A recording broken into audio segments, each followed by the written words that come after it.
हाँ जी, नमस्कार, जय हिंद। आप सभी का राजस्थान क्लासेस के यूट्यूब प्लेटफॉर्म पर बहुत बहुत वेलकम है।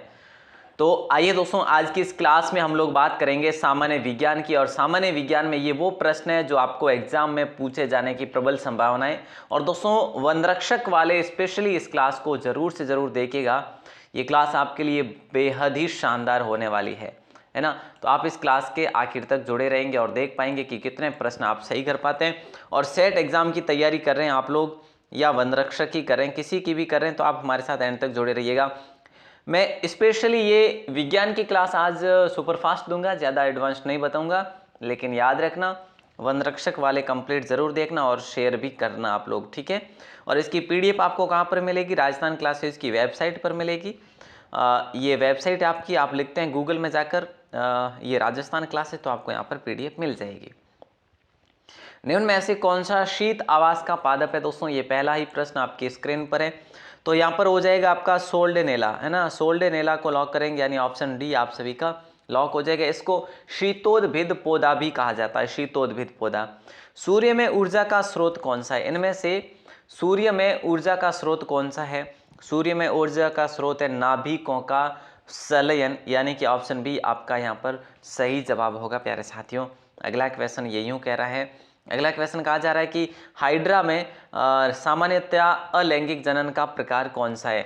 हाइड्रा में सामान्यतया अलैंगिक जनन का प्रकार कौन सा है? तो मुकुलन है दोस्तों। क्या हो जाएगा? मुकुलन, यानी ऑप्शन डी आप सभी का लॉक माना जाएगा। और आपको भी देखना है कि आप कितने प्रश्न सही करते हैं और आप इनको याद भी करेंगे, सवाल पूछे जाएंगे आपको, ठीक है। तो देखिए, ट्राइटियम किसका समस्थानिक है? तो राइट आंसर हो जाएगा हाइड्रोजन का है। ट्राइटियम किसका समस्थानिक है? हाइड्रोजन का है। और ट्राइटियम की खोज किसने करी थी? वाल्टर रसेल ने करी थी। याद रखना, वाल्टर रसेल ने करी थी। अब मैं आपसे कहूं कि कब करी, तो 1920 में करी थी। अगला क्वेश्चन कह रहा है रानीखेत रोग किससे संबंधित है? ये आपके वन रक्षक एग्जाम में पूछा गया प्रश्न था, इसीलिए आपके लिए यहाँ पर भी ऐड कराया हम लोगों ने। तो देखिए, मुर्गियाँ, जो कि आपका राइट आंसर होगा। रानीखेत रोग जो है मुर्गियों में होता है। वैसे जो भी हम बात करें, जो घरेलू पक्षी होते हैं ना, उनमें ये रोग होते हैं। अगला क्वेश्चन है परमाणु भट्टी में कौन सा ईंधन प्रयुक्त किया जाता है? इनमें से कौन सा जो ईंधन है वो परमाणु भट्टी में प्रयोग किया जाता है?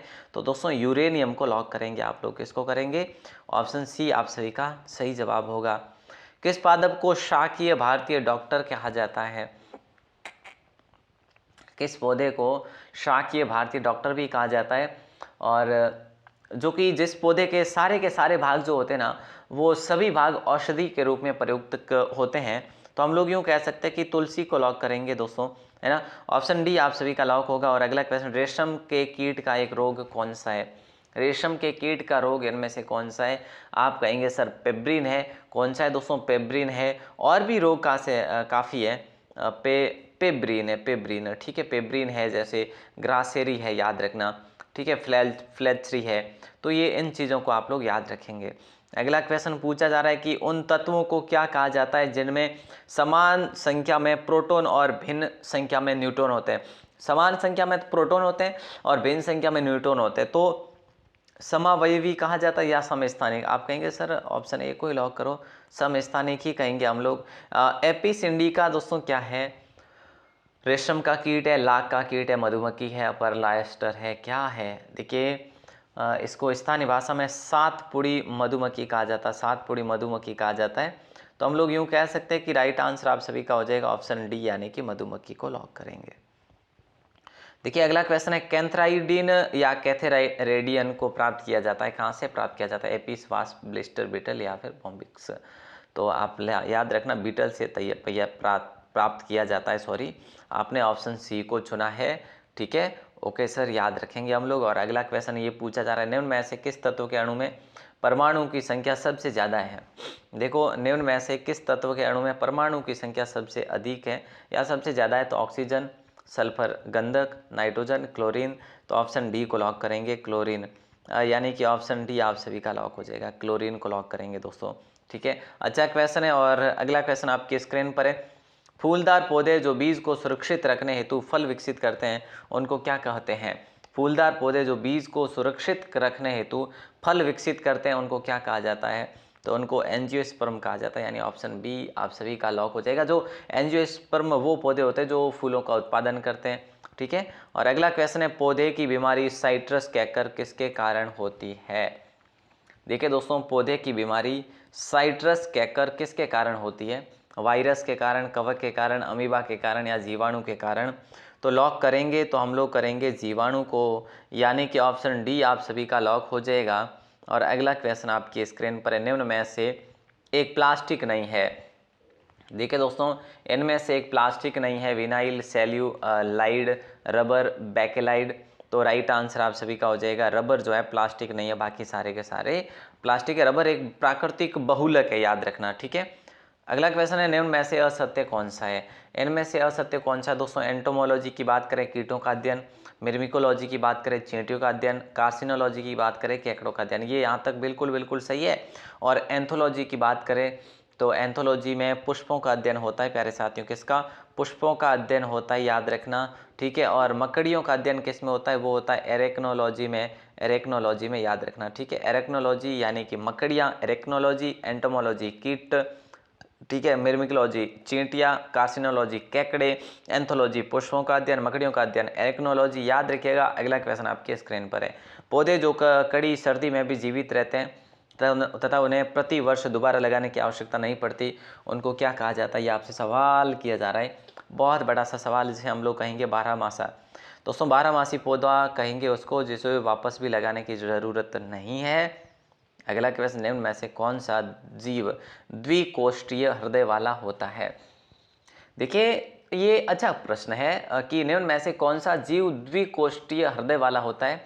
तो मछली को लॉक करेंगे, ऑप्शन सी को लॉक करेंगे। मछली में 2 कक्षों का हृदय होता है, याद रखना, ठीक है। और अगला क्वेश्चन पूछा जा रहा है कि किस कार्बनिक यौगिक को सभी एलिफेटिक यौगिकों का जन्मदाता माना जाता है? बताइए दोस्तों, यहाँ से आपको प्रश्न जरूर देखने को मिलेंगे, मैं आपको बार बार पुनः कह रहा हूँ, ठीक है। तो राइट आंसर आप सभी का हो जाएगा मीथेन। किस कार्बनिक यौगिक को सभी एलिफेटिक यौगिकों का जन्मदाता कहा जाता है? मीथेन को कहा जाता है।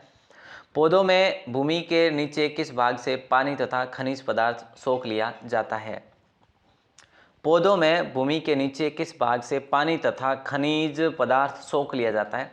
तो राइट आंसर आप सभी का हो जाएगा जड़, है ना, यानी कि ऑप्शन बी को लॉक करेंगे। बहुत अच्छा प्रश्न है। और आगे बढ़ें तो अगला प्रश्न भी आपकी स्क्रीन पर है। अगला प्रश्न आपसे पूछा जा रहा है कि काटने के बाद सेव का भूरे रंग में बदलना किसका उदाहरण है? भौतिक परिवर्तन है, जैविक परिवर्तन है, कोई परिवर्तन नहीं होगा, या फिर रासायनिक परिवर्तन? देखो, हम लोगों ने कई मर्तबा यूं बात करी है कि जब रंग, जब अवस्था, है ना, जब तापमान, इस प्रकार का कुछ बदलाव होगा तो रासायनिक परिवर्तन ही होगा, यानी ऑप्शन डी आप सभी का लॉक हो जाएगा। और अगला क्वेश्चन है, निम्न में से कौन सा नीला हरा शैवाल एकल कोशिका प्रोटीन की तरफ प्रयुक्त होता है? तो दोस्तों, जल्दी से बताना है आपको आंसर। ये आपका 24वां तो नहीं कह सकते, 23वां प्रश्न है। टोटल हम लोग 30 प्रश्न पढ़ेंगे, इससे ज़्यादा नहीं पढ़ेंगे। 30 प्रश्न जितने भी मिनटों में हमारे कवर हो जाते हैं वो होंगे, क्योंकि आप सभी को पता है हाँ, मैं महत्वपूर्ण दे सकता हूँ लेकिन कम ही दे पाऊँगा, बोल के कम ही बता पाऊँगा, इसीलिए आपको PDF दे दूँगा, बट बोल के कम, क्योंकि स्वास्थ्य जो है अभी जुकाम से जड़ा हुआ है ना। हाँ, चलिए, निम्न में से कौन सा नीला हरा शैवाल एकल कोशिका प्रोटीन की तरफ प्रयुक्त होता है? तो राइट आंसर हो जाएगा स्पाइरुलिना, यानी ऑप्शन ए आपका लॉक होगा। और निम्न में दिए गए में से किसकी शुद्धांत्र छोटी आंत तुलनात्मक रूप से छोटी होती है ना? शुद्धांत्र छोटी आंत जो है ना, तुलनात्मक रूप से छोटी होती है, किसकी? बाघ की, गाय की, हाथी की या घोड़े की? ऑप्शन ए होगा, बाघ की जो है छोटी होती है, ठीक है। अगला प्रश्न पूछा जा रहा है कि निम्न में से कौन सा ऊष्मागतिकीय रूप से सर्वाधिक स्थायी अपरूप है? देखो, ऊष्मागतिकीय रूप से सर्वाधिक स्थायी अपरूप जो है ना, वो है ग्रेफाइट, याद रखना दोस्तों, ग्रेफाइट, यानी कि ऑप्शन ए आपका लॉक हो जाएगा। बहुत अच्छा प्रश्न है आपका। और अगला प्रश्न आपकी स्क्रीन पर है, कुक का आर्नेत काउंट का उपयोग की गणना के लिए किया जाता है? देखो, कुक का आर्नेत काउंट का उपयोग जो है किसकी गणना के लिए किया जाता है? तो आप कहेंगे सर न्यूट्रोफिल्स की गणना के लिए, ठीक है। इसको आर्नेत काउंट भी कहते हैं या आर्नेत इंडेक्स भी कहते हैं, ठीक है। ऑप्शन ए को आप लोग लॉक करेंगे। और अगला प्रश्न है कि टमाटर सॉस में प्रयोग में आने वाला संरक्षक जो है ना, वो कौन सा है इनमें से? ये आपसे पूछा जा रहा है। तो सोडियम बेंजोएट हो जाएगा, यानी ऑप्शन डी को लॉक करेंगे आप लोग। अगला क्वेश्चन है, हल्दी में पाया जाने वाला प्राकृतिक रंजक कौन सा है? हल्दी में पाया जाने वाला प्राकृतिक रंजक जो है करक्यूमिन है या केराटिन है या लाइकोपिन है या एंथोसाइनिन है। तो प्यारे साथियों राइट आंसर हो जाएगा करक्यूमिन, है ना, करक्यूमिन हो जाएगा लॉक, यानी ऑप्शन ए को आप लोग लॉक करेंगे। हल्दी में पाया जाने वाला प्राकृतिक रंजक है। ओके सर, क्लियर है। और अगला क्वेश्चन है, निम्न में से कौन सी गतिविधि रासायनिक परिवर्तन दर्शाती है? निम्नलिखित में से कौन सी गतिविधि रासायनिक परिवर्तन दर्शाती है? तो राइट आंसर आप सभी का हो जाएगा लकड़ी का जलना। ठीक है, लकड़ी का जलना, यानी कि ऑप्शन डी को लॉक कर देंगे। बहुत अच्छा प्रश्न था आपका। और अगला क्वेश्चन पूछा जा रहा है, निम्न में से कौन सी तिलहनी फसल है? देखिए, निम्न में से कौन सी तिलहनी फसल है? तो राइट आंसर होगा सूरजमुखी। तिलहनी फसल जो है वो है सूरजमुखी। ठीक है, सूरजमुखी को आप तीनों मौसम में बो सकते हैं, जैसे खरीफ के मौसम में, रबी के मौसम में, जायद के मौसम में। ये एक ऐसी फसल है। बॉस इंडिक्स किसका वैज्ञानिक नाम है दोस्तों? ये आपको बताना, ये आपका 30वां प्रश्न है। बॉस इंडिक्स किसका वैज्ञानिक नाम है? तो राइट आंसर आप सभी का हो जाएगा बॉस इंडिक्स गाय का वैज्ञानिक नाम है। और अगला प्रश्न आपकी स्क्रीन पर है। हाँ, ये आपका प्रश्न है, इसका आंसर आप लोगों को देना है बाहर आके कमेंट सेक्शन में।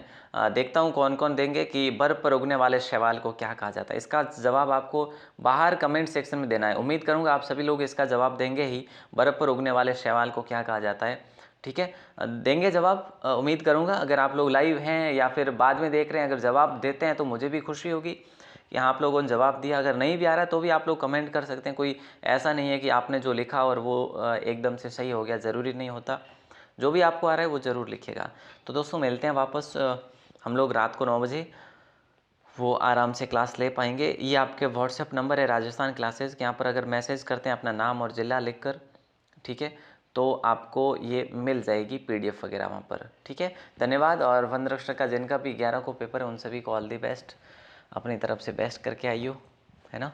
हाँ, बहुत बहुत धन्यवाद।